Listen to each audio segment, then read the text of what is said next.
This podcast is brought to you by Pioneer TV. Hello, Hoosiers, and welcome to the first episode of eerieindy, a short and spooky podcast covering various paranormal places that hit close to home.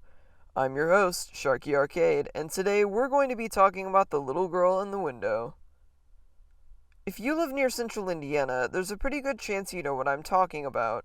I'm referring to the house formerly located on Mann Road at the corner of Mann and Mills, the one covered in gingerbread architecture. The old creepy house, once laced with deep red curtains and a dirty white coat of paint, houses a weird secret. In 1997, the Historic Landmarks Foundation decided to move this house. They didn't move it very far, but it was enough to gather attention from local and statewide journalists. One specific reporter got a little more than he bargained for when he decided to take a photo of this house. A simple Google search can show you what I'm referring to. In the photo he took, featuring the last few moments of the house standing on its former property, you can see a little blonde girl with a pale blue dress standing in one of the second-story windows. The reporter also mentioned later that he believed that he saw a little girl there in real life, but somehow wrote it off as a trick of the light. Mind you, this photo was taken and published well before photo editing was really a thing. You can find multiple old newspapers featuring this photo shortly after it was taken. The little girl is very clear in the window, too. This is no trick. There are a few theories surrounding the origin of the young girl. She was originally thought to have lived in the house, but old records disprove that. It is still possible, however.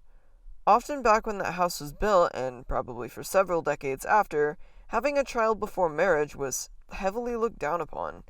If a child was somehow disabled, either mentally or physically, or both, couples would take care of that child as well, but hide it in their house.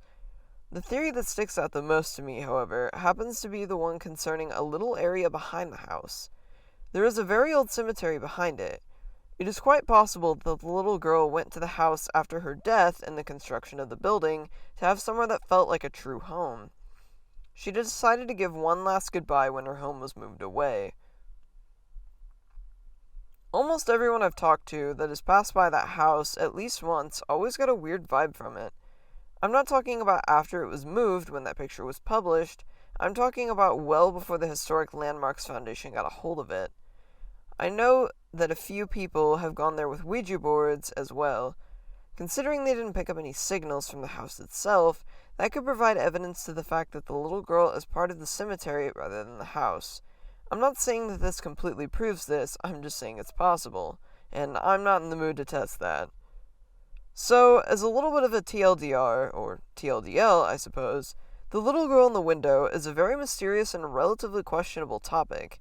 Yes, there is a shape very closely resembling a little girl in the window of that house, but what really is she? Who is she? Does she belong to the house, or does she belong to the property? And most of all, why is she there? Unfortunately, that is all the time we have for today.